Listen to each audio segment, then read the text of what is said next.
안녕하세요.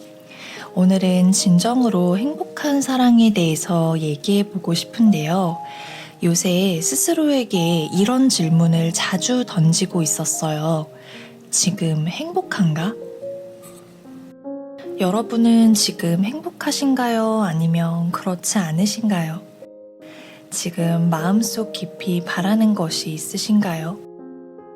만약 그것이 이루어지면 행복해질 것 같으신가요? 연애를 하면 또는 결혼을 하면 행복해질까요? 요즘 건너 이혼 소식이 많이 들리는 것 같아요. 한 지인이 이혼을 했다는 소식을 최근에 듣게 되었는데요. 가까운 사이는 아니고요. 예전에 다니던 교회에서 알게 된 지인인데 연락이 끊긴 지 꽤 됐었거든요. 그런데 얼마 전에 소식을 전해 듣고 많이 놀랐어요. 오래 사귀다가 결혼한 부부였고, 둘 다 크리스천이고 아주 독실한 기독교 집안이었거든요. 물론 크리스천이라고 해서 이혼을 안 하는 것은 아니죠. 제가 놀랐던 이유는 그 부부가 정말 행복하게 잘 사는 것처럼 보였었기 때문이었어요. 아이들을 예쁘게 잘 기르고 가족여행도 많이 다니고 비싼 숙소에서 좋은 음식을 누리고 명품을 가지고 잘 사는 사진이 SNS에 가득했거든요. 경제적으로 여유있고 사이좋아 보이는 누구나 부러워할 만한 가족의 모습이 가득했거든요. 그래서 잘 살고 있나 보다 했는데 이혼을 하고 많이 힘들어한다는 소식을 들으니까 좀 놀랄 수밖에 없었어요. 그러면서 들었던 생각은 행복이라는 게 정말 물질적인 것이 아니구나. 남녀의 사랑은 물질적인 것으로 행복할 수 있는 것이 아니구나. 남들이 부러워할 만한 것을 누리고 있다고 해서 행복한 건 아닌가 보다. 이런 생각이 들었어요. 그러면서 제가 참 행복한 사람이라는 답을 내리게 됐어요. 얼마나 복을 받았고 얼마나 감사한지 깨닫게 됐어요. 다른 사람의 불행을 보고 상대적으로 나는 행복하구나 이렇게 느낀 것이 아니에요. 제가 그동안 잘못 생각하고 있었다는 걸 깨닫게 된 거죠. 이혼은 잘못된 것도 아니고 흠도 아니죠. 저는 그런 얘기를 하고 싶은 게 아니고요. 사실 아까 얘기한 그 부부는 아주 오래전에 저를 좀 무시했었거든요. 저도 가끔 객관적인 조건을 비교하면서 그들의 여유로운 삶이 좋아 보인다고 생각한 적도 있었어요. 그런데 그게 아니었어요. 겉으로 보이는 객관적인 조건과 행복은 상관이 없었던 거예요. 나는 그 어떤 조건이든 상황이든 상관없이 남편과 갈수록 너무 좋고 서로 진실되게 사랑하고 있는데 이것이 진짜 축복이구나. 하나님을 사모하고 그 안에서 서로를 사랑하고 고난과 고비가 와도 말씀으로 함께 극복하면서 살아가는 것이 참으로 행복하구나. 이걸 알게 됐어요. 제게 주신 감사와 행복을 그동안 놓치고 있었더라고요. 진정한 행복은 오로지 하나님 한 분으로부터 오지요. 이스라엘이여 너는 행복한 사람이로다. 여호와의 구원을 너같이 얻은 백성이 누구냐. 하나님께서 주신 구원 하나로 그 어떤 상황과 어려움에도 흔들리지 않는 행복을 누릴 수 있어요. 경험해 본 사람만 알죠.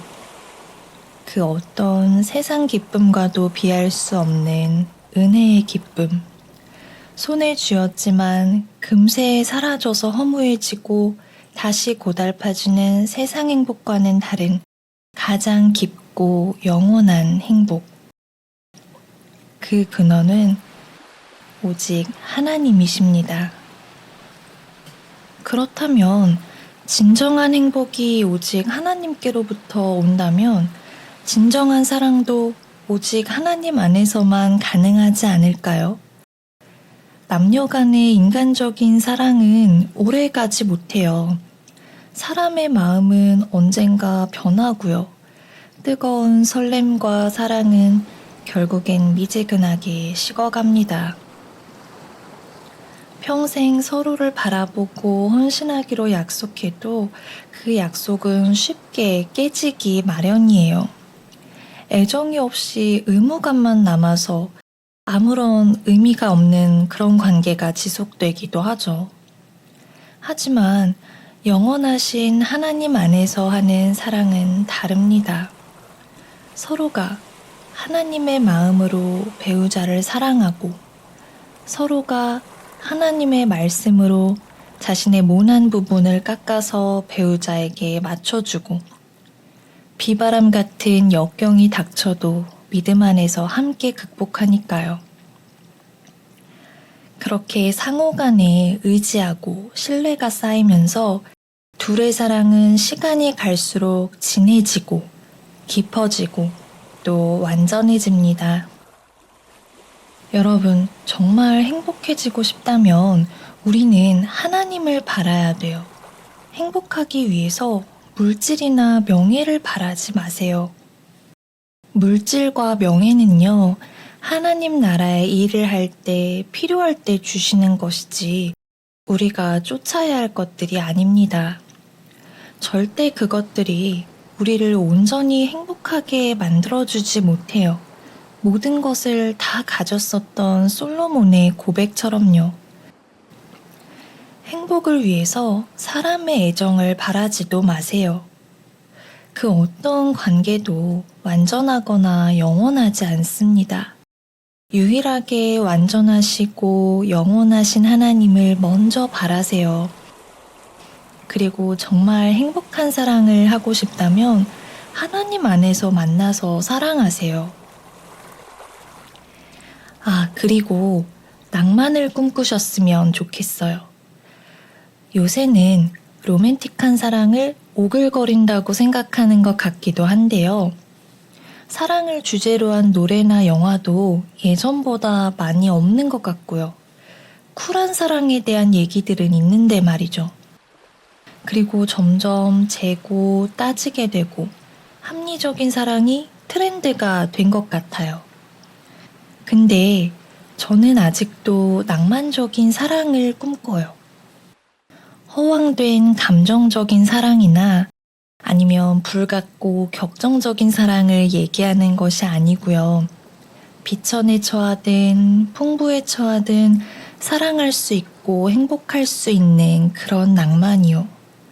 아등바등 남들 기준에 맞춰 살아야 하고 결혼을 해도 신혼집을 어느 아파트로는 시작해야 하고 반지는 적어도 어떤 걸로는 해야 되고 혼수는 어디 브랜드로 맞춰야 되고 이런 건 낭만적이지 않잖아요. 최근에 저는요, 어떤 인플루언서 분의 결혼 반지 다이아를 보고 너무 작다면서 흉을 잔뜩 보는 댓글들을 보고 놀랬어요. 정작 그 당사자분은 결혼 반지가 어떻든 웨딩드레스가 얼마짜리든 아무렇지 않게 생각하고 있는데도요. 그리고 그 부부는 서로를 아끼고 위하면서 행복하게 살고 있고 좋은 일도 많이 하면서 잘 살고 계신데도요. 남에게 보여지는 것이 행복을 결정하지 않아요. 김밥 천국에서 밥을 먹고 데이트하면 어떤가요? 월세 투룸에서 신혼생활을 시작하면 어떤가요? 모든 것을 갖추고 남들이 부러워하는 시작을 하는 것도 물론 좋겠지만 그럴 수 없다면 사랑하는 사람과 인생을 하나씩 같이 읽어나가고 같이 발전해가는 게 더 멋지잖아요. 물론 하나님 안에서요. 그렇게 많은 과정을 같이 거치면서 둘 사이에 신뢰와 친밀감이 쌓여가고 사랑은 갈수록 충만하게 무르익을 거예요. 얼마나 낭만적인가요?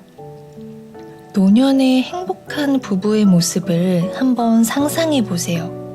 어떤 그림이 떠오르시나요? 멋진 집에 살면서 명품을 두르고 있는 노부부의 모습이 떠오르나요? 아니면 함께 손을 잡고 여전히 애정의 눈으로 서로를 바라보고 챙기는 그런 노부부의 모습이 떠오르나요? 어떤 모습이 우리에게 더 감동을 주나요? 그 감동을 바라는 게 낭만이라고 생각해요. 저는 그 낭만을 꿈꿉니다. 우리가 합리적이라고 생각하는 것들이 사실은 행복을 방해하는 걸지도 몰라요. 불행을 피하기 위해서 많이 따지고 많이 생각했는데 오히려 그게 나를 더 불행하게 만드는 걸지도 모르죠. 우리 인생도요, 오직 하나님으로 행복한 인생이 되면 좋겠어요. SNS만 봐도 나보다 앞서 나가는 것 같고 잘 사는 모습들이 넘치지만요, 비교하면서 불행해지지 마세요. 많은 사람들이 잘 살고 행복한 것처럼 보이지만 혹은 아닌 경우가 많더라고요. 제가 요새 건너 듣는 소식들이 많아요. 다들 낭만이나 감동보다는 물질이나 우월감을 쫓으면서 의미 없고 단기적인 행복에 목마른 것 같아요. 여러분, 보이는 것에 속아서 비교하면서 힘들어하지 마세요. 현재 잘 안 되는 내 모습에 속아서 구원의 행복을 놓치지 마세요. 말씀이 꿀송이처럼 달게 느껴질 만큼 하나님을 사랑하시고 행복해지세요. 모든 것을 말씀이라는 반석 위에 하나씩 쌓아가면 절대 무너지지 않을 거예요. 우리의 관계도, 인생도, 그리고 행복도요. 진짜 복받은 특별한 사람은 그 행복을 아는 사람입니다.